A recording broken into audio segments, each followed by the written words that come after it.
میرے آقا مدینے والے مصطفیٰ صلی اللہ علیہ وسلم کا فرمان، من قال صلی اللہ علی محمد فقد فتح علی نفسہ 70 بابا من رحمہ۔ نبی پاک فرماتے ہیں جو کہے صلی اللہ علی محمد صلی اللہ علیہ وسلم، اس نے اپنے اوپر رحمت کے 70 دروازے کھول لیے۔ یعنی میں اور آپ چاہتے ہیں کہ ہم پر رحمت کے دروازے کھل جائیں، ایک بار یہ درود پاک پڑھنا ہے، مل کر پڑھ لیں، صلی اللہ علی محمد صلی اللہ علیہ وآلہ وسلم۔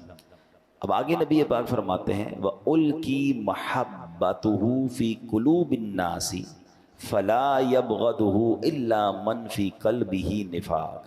ایک تو جیسے یہ درود پاک پڑھیں گے 70 رحمت کے دروازے کھل جاتے ہیں، پھر فرمایا اس کی محبت لوگوں کے دلوں میں ڈال دی جائے گی۔ درود میں پڑھوں نبی پاک پر اور اللہ کی رحمت سے لوگوں کے دلوں میں ہماری محبت ڈال دی جائے گی۔ اور پھر فرمایا اس سے بغض نہ رکھے گا مگر وہ کہ جس کے دل میں نفاق ہوگا۔ یعنی مسلمان صاف دل والے لوگ محبت کرنے لگ جاتے ہیں اس بندے سے جو نبی پاک پر درود پڑھتا ہے، اور خاص طور پہ یہ جو درود پاک کا صیغہ ہے اس کو اپنی روٹین میں شامل رکھیں۔ ایک بار پھر پڑھ لیں، صلی اللہ علی محمد صلی اللہ علیہ وآلہ وسلم۔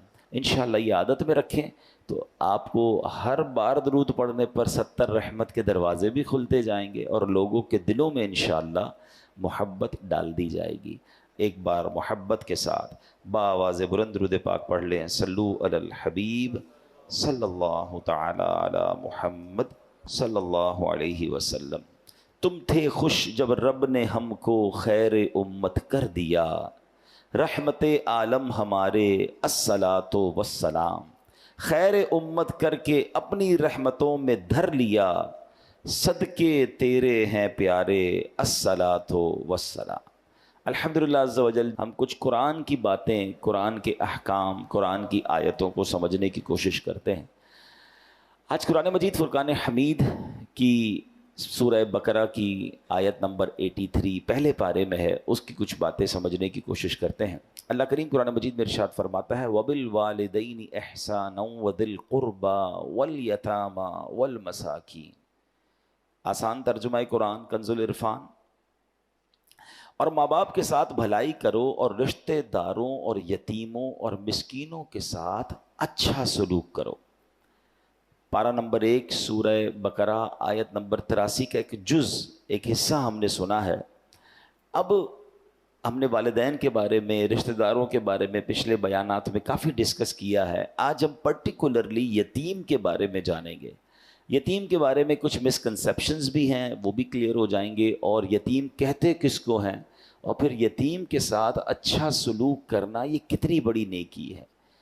یاد رہے کہ وہ نابالغ بچہ جس کا والد وفات پا جائے اسے یتیم کہتے ہیں، اور اتنا غریب شخص کے کچھ بھی مال نہ رکھتا ہو، کچھ بھی نہ ہو اس کے پاس، اس کو مسکین کہتے ہیں۔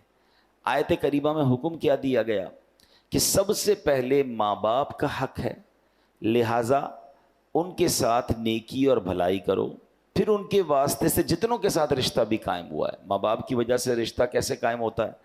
بھائی سے، بہن سے، چچا سے، تایا سے، ماموں سے، خالہ سے، ان سب کے ساتھ نیک سلوک کرنا ہے۔ اور آخر میں فرمایا یتیم اور مسکین خواہ تمہارے رشتہ دار ہوں یا نہ ہوں، ان سب کے ساتھ نیکی اور بھلائی سے پیش آنا ہے۔ یہاں میں ایک اور بڑی خوبصورت بات آپ کو بتاؤں کہ وراثت جو ہے نا، یہ پیسوں کی تو ہوتی ہے، مال کی ہوتی ہے۔ نبی پاک علیہ الصلوۃ والسلام نے ایک بہت کمال کی بات ارشاد فرمائی، ان الود یتوارث، فرمایا محبت میں بھی وراثت جاری ہوتی ہے۔ ہاں، اس کو لوگ بھول جاتے ہیں۔ یہ کیا ہے؟ یعنی ماں باپ کی طرف سے جو ہمیں وراثت ملتی ہے نا، صرف جائیداد اور مال و دولت کی صورت میں نہیں ملتی، بلکہ وہ محبت جو ماں باپ کے دل میں ہوتی ہے اس کی بھی وراثت جاری ہوتی ہے۔ ہر وہ شخص جس کے لیے ہمارے ماں باپ کے دل میں محبت تھی، ماں باپ کی عزت، احترام، اور ماں باپ ان کے لیے خلوص کے جذبات رکھتے تھے، عزت رکھتے تھے، اس میں بھی وراثت جاری ہوتی ہے۔ ہم پر بھی لازم ہے کہ اس محبت، عزت اور خلوص کے جذبات کو کنٹینیو کریں، ماں باپ کے رشتہ داروں کے حقوق ادا کریں۔ یہاں ہوتا کیا ہے، مثال کے طور پہ ماں باپ کا انتقال ہوا، اب والد صاحب اپنی بہن کے ساتھ، اپنے بھائیوں کے ساتھ، اپنے رشتہ داروں کے ساتھ بڑا اچھا سلوک رکھتے تھے، مگر والد کے انتقال کے بعد اب بیٹا کہتا ہے وہ میرے رشتہ دار تو نہیں ہے نا، خالہ میری، اب میری مطلب پھوپھی میری کیا ہے، تو چچا میرے کیا ہیں، وہ ابو کے رشتہ دار تھے۔ بالکل اسی طرح والد صاحب کچھ غریبوں کی مدد بھی کرتے تھے، یا والد صاحب کے بہت اچھے کچھ دوست تھے، اب جیسے ہی والد کا انتقال ہوا ان سب سے رابطہ ختم۔ اسی طرح والدہ کا جب انتقال ہوا تو خالہ سے رابطہ ختم، ماموں سے رابطہ ختم، ننیال والوں سے لوگ رابطہ ختم کر دیتے ہیں۔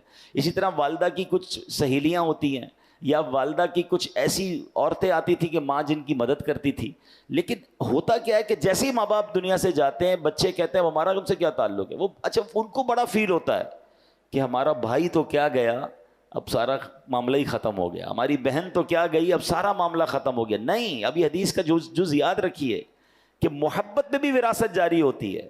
اچھی اولاد وہ ہے کہ جو ماں باپ کے رشتہ داروں کے ساتھ بھی اچھا سلوک کرے، بلکہ وہ جہاں جہاں نیکی کر رہے تھے اس نیکی کو بھی جاری رکھے۔ اس سے فائدہ پتہ کیا ہوتا ہے، ماں باپ کی روح راضی ہوتی ہے کہ ہمارے بچوں نے ہمارے دوستوں کا اب بھی خیال رکھا، ہمارے رشتہ داروں کا اب بھی خیال رکھا ہے۔ اور دوسرا فائدہ پتہ کیا ہوتا ہے کہ وہ جو لوگ ہوتے ہیں نا جن کے ساتھ آپ اچھا سلوک کرتے ہیں، یعنی اگر کوئی بچہ اپنے چچا کے ساتھ، تایا کے ساتھ، اپنے ددیال والوں کے ساتھ، ماں کے جانے کے بعد ننیال والوں کے ساتھ، یا ماں باپ جہاں نیکی کرتے تھے اس نیکی کو کنٹینیو کرتا ہے، تو وہ سارے لوگ اس مرحوم کو دعا دیتے ہیں کہ دیکھو کیا بیٹا کی تربیت کر کے گئے، کہ بیٹا اپنے باپ کی اس نیکی کو جاری رکھے ہوئے، اپنی ماں کی اس نیکی کو جاری رکھے ہوئے۔ اور علماء نے حقوق والدین میں بھی اس کو لکھا کہ ماں باپ کا یہ حق ہے کہ ان کے انتقال کے بعد ان کے رشتہ داروں کے ساتھ اچھا سلوک کیا جائے۔ تو قرآن کی اس آیت میں ہمیں کیا سمجھایا گیا کہ ہمیں رشتہ دار والدین کے ساتھ تو اچھا سلوک کرنا ہے، مگر رشتہ داروں کے ساتھ بھی اچھا سلوک کرنا ہے۔ یہ تو بات ہو گئی اس حصے کی۔ اب بات کرتے ہیں یتیم کی۔ اچھا، یتیم کے بارے میں ایک مسکنسیپشن یہ ہے کہ بہت سارے لوگ ملتے ہیں کہتے ہیں میں بھی یتیم ہوں، ہیں، اور بہت بڑی عمر کے ہوتے ہیں یا جوان ہوتے ہیں۔ تو یاد رکھیے یتیم صرف نابالغ ہوتا ہے، جب وہ بالغ ہو جائے گا نا اب وہ یتیم نہیں رہا، ورنہ تو شاید یہاں بہت سارے یتیم بیٹھے ہیں، میرے والدین بھی چلے گئے ہیں، تو بھائی اب اس عمر میں یتیم نہیں ہوتا کوئی، اللہ پاک سب کے مرحومین کی مغفرت فرمائے، مگر یتیم کی جو تعریف ہے نا وہ تعریف یہ ہے کہ جب وہ نابالغ ہے اور اس کے والد کا انتقال ہو گیا ہے تو وہ یتیم ہے۔ تو یہ بات بھی آپ کے ذہن میں رہے۔ اب یتیم اور مسکین کی مدد کرنے والا یہ اتنی بڑی نیکی ہے اور اتنا بڑا ثواب ہے، سبحان اللہ۔ نبی پاک علیہ السلام فرماتے الساعی علی الارملۃ والمسکین کالمجاہدی فی سبیل اللہ او کالذی یصوم النہار ویقوم اللیل۔ آقا علیہ السلام فرماتے ہیں، بخاری کی حدیث ہے، کہ یتیم بچوں اور مسکین کے لیے دوڑ دھوپ کرنے والا، مثلا ان کی مدد کی کوشش کرنے والا، راہ خدا میں لڑنے والا، یا دن کو روزہ رکھنے اور رات بھر عبادت کرنے والے کی طرح ہے۔ اب آپ ذرا غور کیجئے کہ دن کو روزہ رکھنا، رات بھر عبادت کرنا، بلکہ راہ خدا میں جہاد کرنا، اس کے برابر کس کو کہا گیا کہ جو یتیم کی یا مسکین کے لیے کوشش کرتا ہے، کسی کو یتیم مسکین کو کھانا کھلا رہا ہے، ان کی تعلیم کے لیے مدد کر رہا ہے، ان کو کہیں ڈراپ کر رہا ہے، ان کو ریسیو کر رہا ہے، یہ وہ نیکی ہے کہ یہ مجاہد کے برابر ہے، راہ خدا میں لڑنے والے کے برابر ہے۔ حدیث پاک میں آتا ہے جنت میں پہنچ کر وہاں سے واپس دنیا میں آنے کی کوئی خواہش نہیں کرے گا۔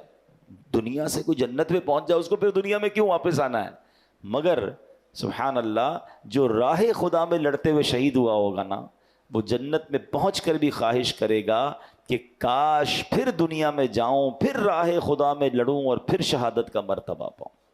مبارک ہو ان لوگوں کو جو اللہ کی راہ میں لڑتے ہیں اور پھر شہادت کا رتبہ پاتے ہیں۔ اب عام لوگوں کے لیے تو یہ مواقع نہیں ہوتے، یہ تو فوج ہوتی ہیں دنیا بھر میں، جو بھی جیسے بھی ملک کے لیے، وطن کے لیے، اسلام کے لیے جو لڑائی ہوتی ہے وہ لڑتے ہیں، مگر عام لوگوں کے لیے بھی کیا ہمیں ایک انعام مل گیا کہ اگر یتیم کی مدد کی جائے، مسکینوں کی مدد کی جائے تو فرمایا یہ راہ خدا میں جہاد کرنے کے برابر ہے۔ صدیقہ بنت صدیق، حضرت عائشہ صدیقہ طیبہ طاہرہ رضی اللہ تعالی عنہا سے روایت ہے کہ رسول ذیشان مکی مدنی سلطان صلی اللہ علیہ وسلم نے فرمایا جو کسی چھوٹے لاوارث یا یتیم بچے کو پالے یہاں تک کہ وہ لا الہ الا اللہ کہنا شروع کر دے، اللہ پاک اس شخص سے حساب نہ لے گا۔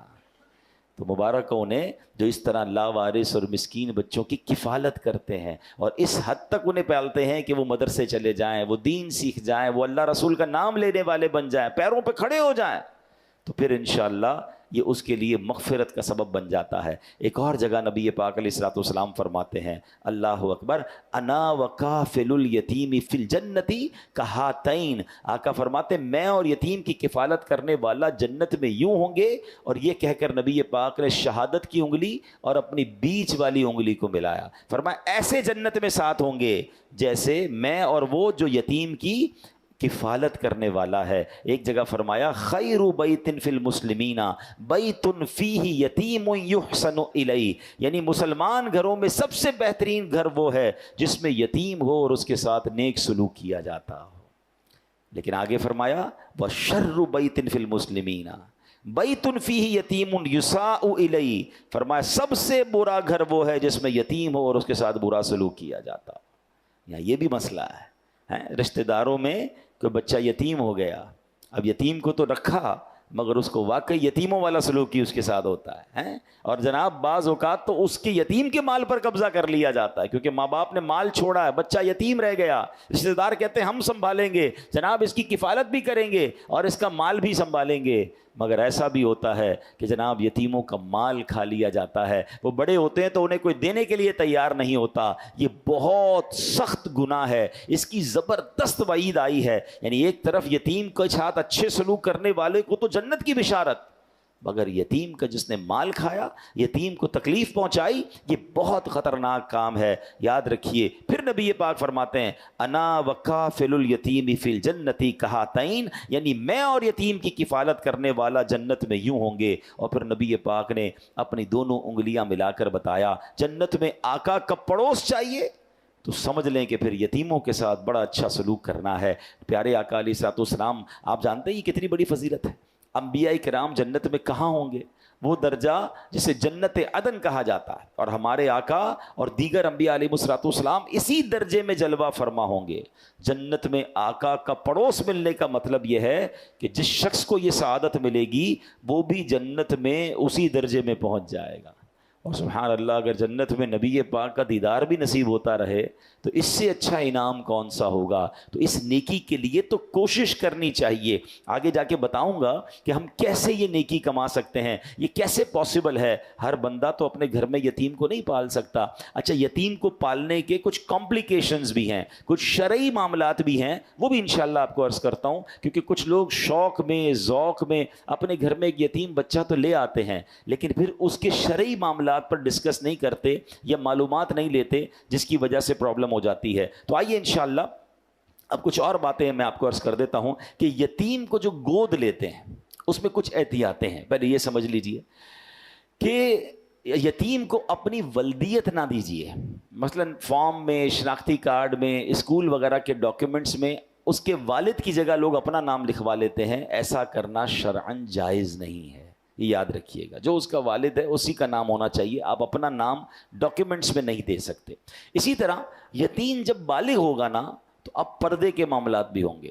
مثلا اگر کسی نے بچہ لڑکا یتیم ہے اور گھر میں کفالت کر لی ہے تو جس خاتون نے بے شک اس کو بیٹا سمجھ کر ہی پالا ہے، مگر جب یہ بالغ ہوگا تو یہ نامحرم ہو جائے گا، تو اب وہ احتیاط جو ہے وہ دوبارہ کرنی پڑے گی۔ پتہ چلا ایک نیکی تو کرنے جا رہے ہیں لیکن علم دین نہیں ہے، بعض لوگ کرتے ہیں، بہت خدمت کرتے ہیں یتیم کی، بچپن سے لے کر پالتے ہیں، مگر کچھ ایسی غلطیاں کر جاتے ہیں کہ پھر گناہوں کا میٹر شروع ہو جاتا ہے۔ اسی طرح اگر کوئی بچی لے کر آئے ہیں گھر میں اور اب وہ بچی بالغ ہو گئی ہے، بڑی ہو گئی ہے، تو مردوں کا، گھر کے مردوں کا جو اجنبی ہیں اس کے لیے پردہ شروع ہو جائے گا۔ تو جب بھی ایسا کوئی کام کرنا ہو، بار بار اسی لیے کہا جاتا ہے کہ اس کی شرعی رہنمائی لے لیں، علماء سے رجوع کر لیں، گائیڈ لائن لے لیں، طریقے موجود ہیں، اس طریقے کے مطابق کریں گے تو یہ نیکی بہت بڑی ہے. سبحان اللہ. اب جو میں نے بات کی نا کہ یتیموں کا جو لوگ مال کھا جاتے ہیں، وراثت میں یہ بڑا مسئلہ ہوتا ہے کہ کسی بھائی کا انتقال ہو گیا، اب اس کے چھوٹے بچے ہیں اور جناب اب بھائی کا حصہ بھی ہے، تو اب کہا کہ ٹھیک ہے اب بچوں کو ہم پال لیں گے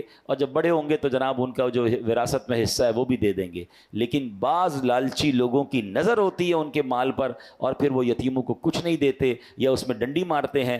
یاد رکھیے قرآن مجید فرقان حمید ارشاد فرماتا ہے ان الذین یأکلون اموال الیتامی ظلما انما یأکلون فی بطونہم نارا وسیصلون سعیرا. بے شک وہ لوگ جو ظلم کرتے ہوئے یتیموں کا مال کھاتے ہیں وہ اپنے پیٹ میں بالکل آگ بھرتے ہیں اور ان قریب یہ لوگ بھڑکتی ہوئی آگ میں جائیں گے. یہ تھوڑے پیسے، یہ تھوڑی زیادتی، یہ جہنم کا سامان ہے. یتیم کا مال ناحق کھانا کبیرہ گناہ اور سخت حرام ہے.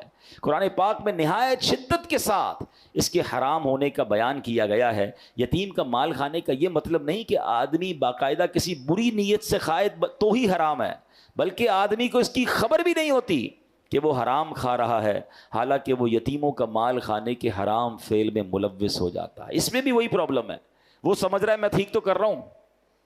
یہ اتنا باریک معاملہ ہے. وہی علم دین کے بغیر کام کرنا جو ہے نا اس میں بہت ساری قباحتیں ہیں. اب میں آپ کو اس کی چھوٹی سی ایک باریکی بتاتا ہوں. مثال کے طور پہ کسی کا انتقال ہو گیا اور اس کے بالغ بچے بھی ہیں، یتیم بچے بھی ہیں، تو اب اس کا ورثہ تو سب کو تقسیم ہوگا نا. اور اب اس کے انتقال کے بعد گھر والے کہتے ہیں کہ جناب ابو جان کے لیے ایصال ثواب کے لیے کوئی تیجے کا یا 40ویں کا پروگرام رکھ لیتے ہیں، قرآن خوانی رکھتے ہیں اور لنگر بھی رکھتے ہیں اور سب کو کھلاتے ہیں، ابو کو ثواب ملے گا. کام بہت اچھا ہے، لیکن اگر یہ کام اس مرحوم کی بچی ہوئی رقم میں سے کیا جا رہا ہے، اس کے ترکے کے مال میں سے کیا جا رہا ہے، تو یہ غلط ہو جائے گا.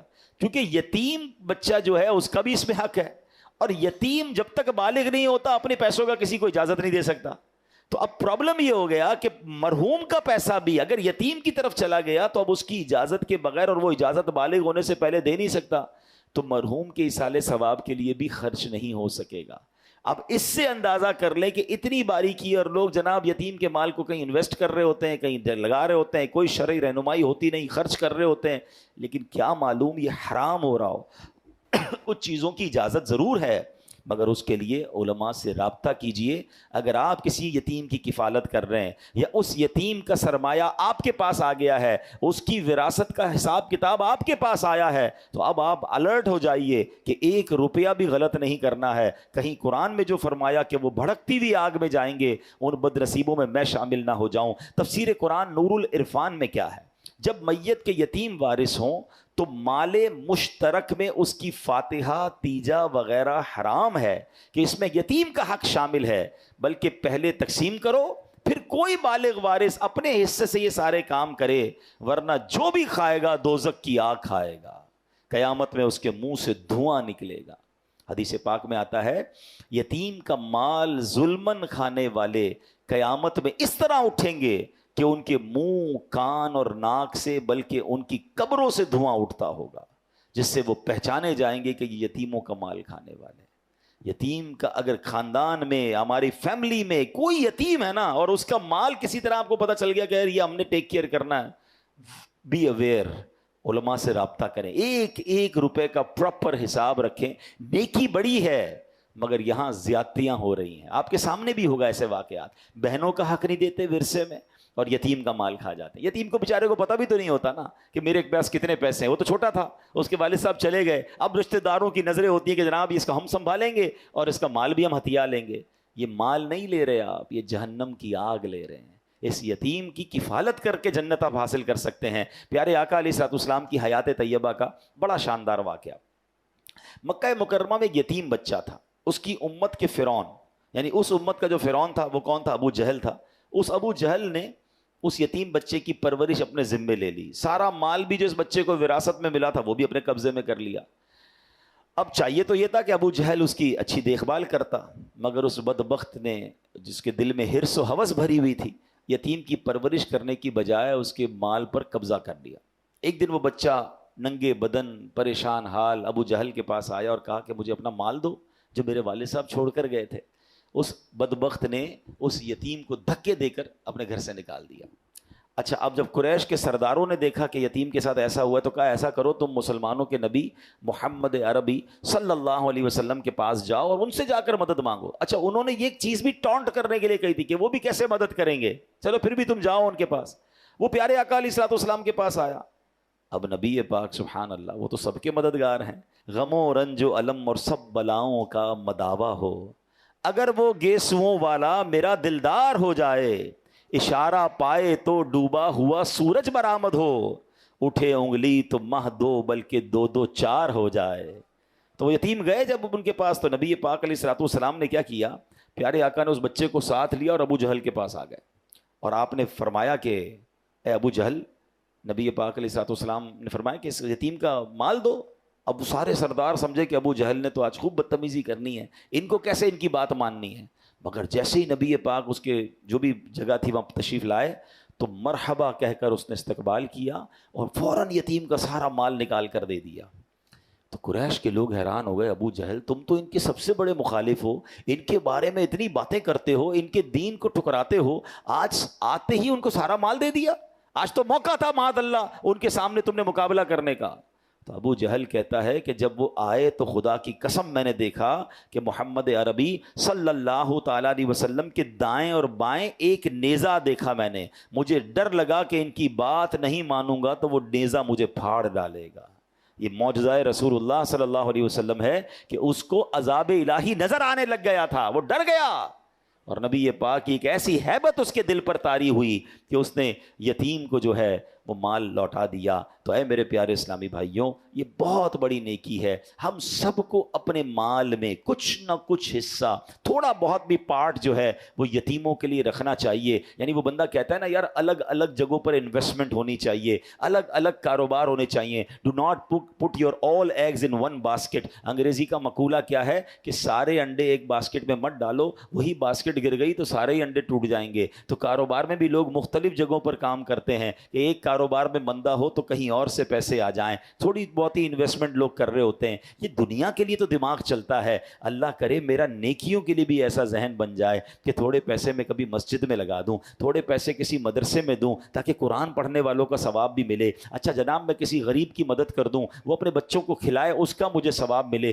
کسی کو قرضہ دوں تو قرضے کا ثواب بھی مجھے ملے. اچھا جناب اب اور کون سی نیکی ہے, تو کسی یتیم کی کفالت کر لوں تاکہ یتیموں کے گھر میں بھی ہونے والی نیکی کا ثواب مجھے ملے. اگر ہم سوچتے جائیں اللہ نے جس کو نوازا ہے تھوڑا پانی کے صدقے کا کام کر دوں کہ جب تک کنواں چلتا رہے گا, جب تک پانی لوگ پیتے رہیں گے, ادھر سے مجھے ثواب مل جائے. تو یہ جتنی نیکیاں ہیں صدقہ, کبھی درخت لگا دوں تو درخت لگتے رہیں گے, اس کا مجھے ثواب, سایہ ملتا رہے گا مجھے اس کا ثواب ملے. اگر جس کا یہ ذہن بن جائے نا کہ جناب مجھے, اور پھر ماشاءاللہ اگر دعوت اسلامی کے ساتھ آپ کنٹریبیوٹ کرتے ہیں اور آپ یہ سوچیں کہ دعوت اسلامی تو پوری دنیا میں نیکی کے کام کر رہی ہے, تو جس طرح لوگ کہتے ہیں نا یار دنیا بھر میں فیکٹریاں ہونی چاہیے, ایکسپورٹ امپورٹ کا کام ہونا چاہیے, پاکستان کے ساتھ ساتھ دنیا کے کئی ملکوں سے مال آنا چاہیے. اللہ کرے یہ ذہن بن جائے کہ میرا ثواب بھی دنیا بھر میں پھیل جائے. جب پتہ چلے کہ دعوت اسلامی برطانیہ میں, افریقہ میں, یا جناب دنیا کے کئی ملکوں میں کام کر رہی ہے, تو آپ بھی رابطہ کر سکتے ہیں کہ جناب اس میں بھی تھوڑا میرا حصہ ملائیں. اب جیسے آج کل غزہ کے مسلمانوں کی مدد ہو رہی ہے,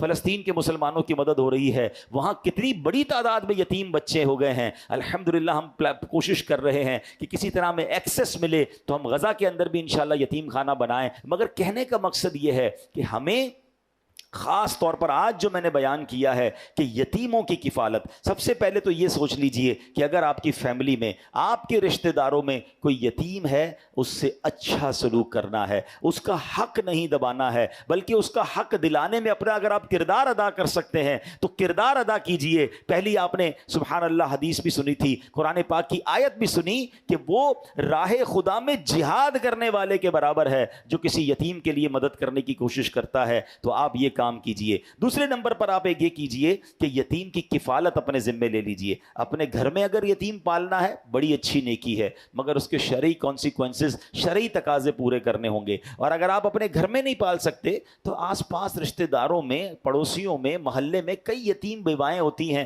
جن کے بچے ہوتے ہیں, بچے یتیم ہوتے ہیں, تو آپ ان کی کوئی ماہانہ مدد شروع کر دیں. تو یہ آپ سمجھ لیں یتیم کی کفالت کرنا آپ نے شروع کر دیا, یہ بڑی نیکی ہے. حدیث پاک میں آتا ہے جو یتیم کو کھانے پینے میں ساتھ ملائے اللہ پاک ضرور اس کے لیے جنت واجب فرما دیتا ہے. تو مہینے میں ایک دعوت کر لیں کہ آپ کو لگتا ہے یار فلاں رشتہ دار ہیں یا فلاں پڑوسی ہیں یا فلاں کوئی غریب خاندان ہے، یتیم بچے ہیں، ان بچوں کو مہینے میں ایک دن بلایا، جیسا اپنے بچوں کو کھلایا ایسا ان کو بھی ساتھ بٹھا کر کھلا دیا، اس نیت سے کہ انشاءاللہ جنت کی دعوت ملے گی۔ تو بات وہی ہے کہ نیکی کمانے کا سلیقہ ہو جائے۔ اب ایک اور بات یاد رکھیے گا، یتیم کے سر پر ہاتھ پھیرنا، یعنی یتیم کی خدمت کرنا تو اور بات ہے، سر پر ہاتھ پھیرنے کی سبحان اللہ فضیلت یہ ہے کہ نبی پاک نے فرمایا جس نے پیار سے یتیم کے سر پر ہاتھ رکھا، وہ بال جن پر اس کا ہاتھ گزرا، ہر بال کے بدلے میں اس کے لیے ایک نیکی لکھی جائے گی، ہر بال کے بدلے میں گناہ مٹایا جائے گا، ہر بال کے بدلے میں ایک درجہ بلند کیا جائے گا۔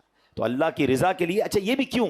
جب آپ سر پہ ہاتھ پھیرتے ہیں تو شفقت ہے نا، اس کو فیل ہوتا ہے، اس کو اچھا لگتا ہے کوئی ہے جو میری جو ہے وہ مدد کرنے والا ہے۔ اچھا اس میں بھی بڑی پیاری علماء نے تقسیم بتائی ہے، اور یہ حدیث پاک میں ہے کہ لڑکا یتیم ہونا تو ہاتھ کیسے پھیرنا ہے؟